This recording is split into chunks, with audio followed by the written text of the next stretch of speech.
نہیں، عبداللہ ابن سبا ایک شخص تھا یہودی، وہ اسلام کا لبادہ اوڑھ کر آ گیا دارالاسلام میں، حضرت عثمان رضی اللہ تعالیٰ عنہ کا عہد۔ اور ایک مغالطہ میں چاہتا ہوں کہ ان دی فرسٹ انسٹنس دفع کر دوں، عام طور پر اتنی غلط طریقے سے تاریخ بیان ہوئی ہے کہ حضرت عثمان کے عہد خلافت کو سمجھتے ہیں پورا کا پورا عہد خلافت غالباً فتنوں ہی کے اندر تھا اور اختلافات ہی تھے اور خانہ جنگ۔ معاذ اللہ، ایسا نہیں تھا۔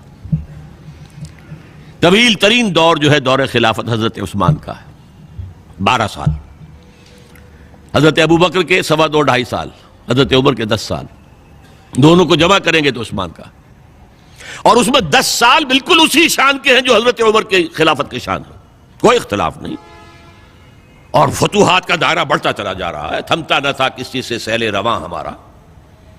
اس کے آخری ایام میں یہ شخص آیا اور اس نے ایک تو یہ کیا کہ پرانی جو قبائلی عصبیت تھی اس کو زندہ کیا۔ خلافت تو بنو ہاشم کا حق ہے، محمد ہاشمی تھے صلی اللہ علیہ وسلم، ہاؤ کم یہ ایک بنو امیہ کا شخص کیسے بیٹھا ہے؟ دیکھیے اس شخص نے کتنا انتظار کیا۔ حضرت ابوبکر بنو امیہ میں سے نہیں تھے، لہذا یہ فتنہ اس کے خلاف نہیں ہو سکتا تھا، کیونکہ چشمک جو تھی وہ بنو امیہ اور بنو ہاشم کی تھی، بڑی پرانی تھی، یہ بڑے برابر کے یہ دو کلینز جو تھے مد مقابل تھے ایک دوسرے کے، باقی چھوٹے قبیلے تھے، بنو تیم ہیں، بنو عدی ہیں، لیکن مقابلہ تھا بنو امیہ اور بنو ہاشم کا۔ حضرت ابوبکر بنو تیم میں سے، حضرت عمر بنو عدی میں سے، بنو امیہ میں سے حضرت عثمان، اب اس کو موقع ملا، اب آیا یہ اموی، یہ بن گیا، یہ سب غاصب ہیں، ابوبکر بھی، عمر بھی، عثمان بھی۔ خلافت پہلے دن سے علی کی ہے اور اس کو ملنی چاہیے۔ اس سے آگے بڑھ کر، اور علی تو خدا ہے، انکارنیٹ، گاڈ انکارنیٹ، یہ اس کا عقیدہ جس نے پھیلایا۔ یوں سمجھئے ایک شخص نے حضرت عیسیٰ کے دین کو زیرو کر دیا تھا۔ لوگ مانتے نہیں کہ ایک شخص اتنا کچھ کر سکتا ہے۔ یہودی اور سازشی ذہن، ان کی صلاحیت اور ذہانت، ایک شخص تھا پال، حضرت عیسیٰ کو خدا کا بیٹا بنانے والا، وہ توحید ختم، تسلیس آ گئی، شریعت کو ختم کرنے والا وہ حضرت عیسیٰ کہہ کر گئے تھے تم پر شریعت موسوی نافذ رہے گی، اس نے کہا نہیں، ایبروگیٹڈ، نو شریعہ۔ نمبر 3، حضرت عیسیٰ نے کہا تھا تمہیں تبلیغ کرنی ہے صرف یہودیوں تک۔ I have been sent only in search of the lost sheep of the house of Israel۔ میں صرف اسرائیل کے گھرانے کی کھوئی ہوئی بھیڑوں کی تلاش میں آیا ہوں، تمہیں باہر تبلیغ نہیں کرنی۔ اس نے تبلیغ کا دائرہ وسیع کیا۔ وہ دین مسیحیت ختم، وہ دین پالزم ہے جو چلا ہے اس کے بعد، سمجھ رہے اس بات کو؟ اور یہ ڈاکٹر مائیکل ہارٹ نے بالکل صحیح لکھا ہے کہ کرسچینٹی جب تک حضرت مسیح موجود تھے وہ سوائے ایک یہودیوں کے فرقے کے اس کی کوئی اور حیثیت نہیں تھی، لیکن پال نے اسے ایک انڈیپینڈنٹ دین بنایا۔ ایک شخص کی کارروائی ہے یہ ساری، اور آج پوری دنیا، پوری عیسائی دنیا اسی پر ہے، تسلیس پر بھی، اور شریعت ختم، اور دعوت جو ہے کرتے پھر رہے ہیں پوری دنیا کے اندر۔ اسی طرح اس نے کیا، قبائلی عصبیت کو چھیڑا اور حضرت علی کا مبالغہ کیا، یہ خدا ہے، اوتار، گاڈ انکارنیٹ۔ تیسرا کام کیا کیا کہ حضرت عثمان رضی اللہ تعالی عنہ اور ان کے جو عاملین تھے، گورنر کوفے کا ہے، گورنر شام میں دمشق میں ہے، گورنر مصر میں ہے، ان کے خلاف پروپیگنڈا شروع کیا۔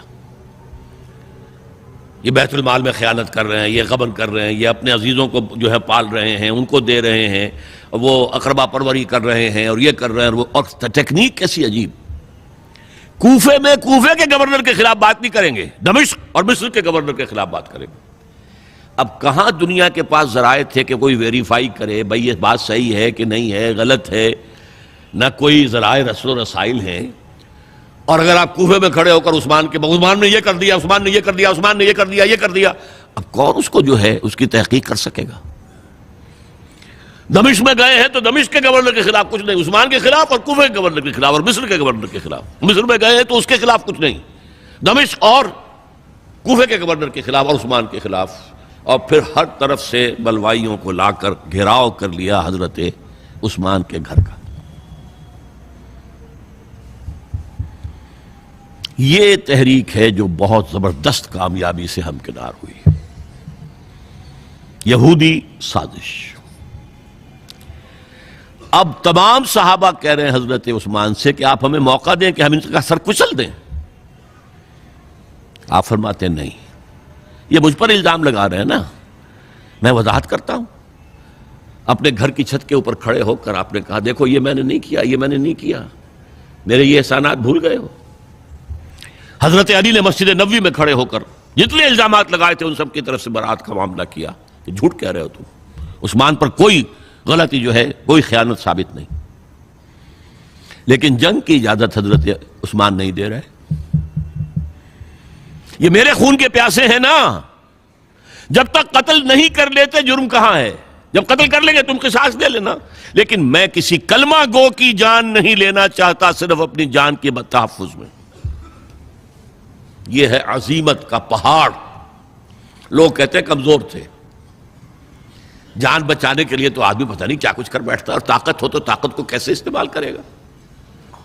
حضرت امیر معاویہ کی طرف سے پیغام پر پیغام آ رہے ہیں کہ آپ ہمیں اجازت دیں میں فوجیں بھیجوں اور ان کا قلع کما کر دیا جائے.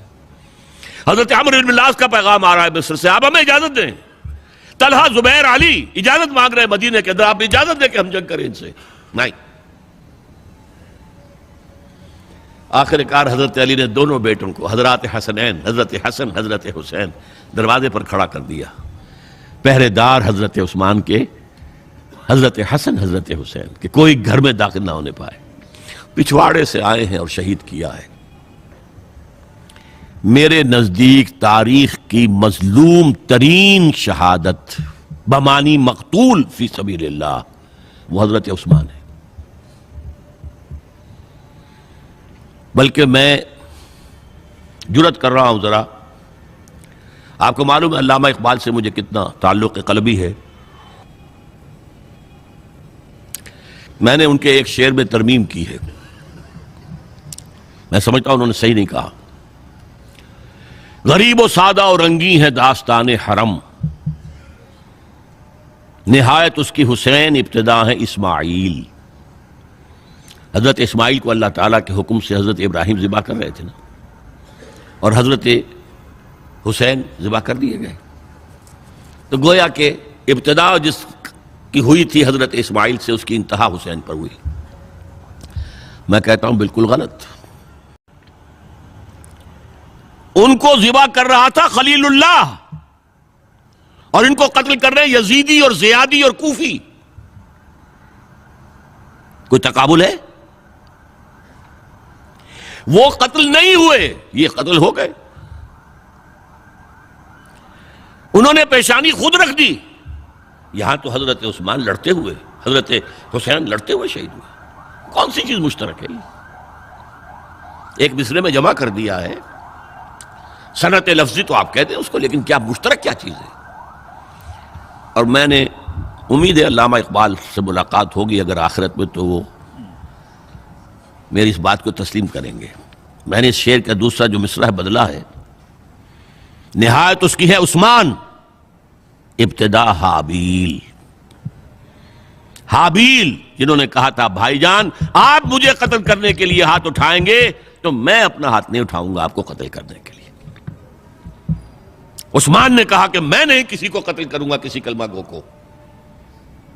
جو مجھے قتل کر دیں گے پھر ان سے قصاص لے لیں. عثمان کے پاس لاکھوں کی فوجیں، سٹینڈنگ آرمیز، پھر بھی انہوں نے اپنی جان دے دی. حضرت حسین بہرحال جتنے بھی افراد تھے بہادری سے، شجاعت سے لڑتے ہوئے شہید ہوئے، اس میں کوئی شک نہیں. لیکن لڑتے ہوئے شہید ہوئے نا، حابیل کی طرح. یہ تو نہیں کہا کہ تم مجھے کرتے ہو تو کر دو، میں تو تمہیں قتل نہیں کروں گا. نہیں. بہرحال یہ جو تھا فتنہ، اس کو کہا ہے اور اس کو کتاب میں لکھا گیا، باقاعدہ ایک تصنیف ہے، الفتنۃ الکبریٰ، عظیم ترین فتنہ، حضرت عثمان کی شہادت۔ اس وقت عبداللہ ابن سلام رضی اللہ تعالی عنہ ایک یہودی عالم دین تھے جو اسلام لے آئے تھے، انہوں نے کہا تھا لوگو ڈرو، عثمان کے خون کا نہ بہانا۔ میں جانتا ہوں تاریخ بنی اسرائیل کی، اگر کبھی کوئی نبی جو ہے اگر شہید کیا گیا تو 70,000 آدمی اس کے بعد مارے گئے اللہ تعالیٰ کی طرف سے، اور نبی کا اگر کوئی خلیفہ قتل کیا گیا تو 35,000 آدمی مارا گیا ہے۔ تو اگر تم نے عثمان کو قتل کر دیا تو یہ خون کے دریا جو ہیں پھر آ جائیں گے امت کے اندر، باز آ جاؤ، خدا کے لیے باز آ جاؤ۔ لیکن نہیں، بہرحال حضرت علی رضی اللہ تعالیٰ عنہ نے بلایا عبداللہ ابن سبا کو اپنے ہاں۔ تم کہتے ہو کہ میں خدا ہوں؟ ہاں آپ خدا ہیں۔ توبہ کرتے ہو کہ نہیں؟ نہیں۔ میں تمہیں زندہ جلا دوں گا۔ جلا دو، تم خدا ہو، ہماری آزمائش کر رہے ہو۔ حضرت علی نے عبداللہ ابن سبا کو 40 ساتھیوں سمیت زندہ جلوایا، اور یہ سارا کچھ معاملہ جو ہے یہ میں نے آپ کو بتایا اہل تشیع کی کتابوں میں موجود ہے۔ بہرحال یہ فتنۃ الکبریٰ ہے، جس کا نتیجہ کیا نکلا ہے آپ اچھی طرح سمجھیے۔ وہ شہادت علی الناس کا جو سیلاب جا رہا تھا، جس کی شان کیا تھی، علامہ اقبال کے الفاظ میں، تھمتا نہ تھا کسی سے سیل رواں ہمارا۔ یہ جو سیل تھا کوئی روکنے والا تھا؟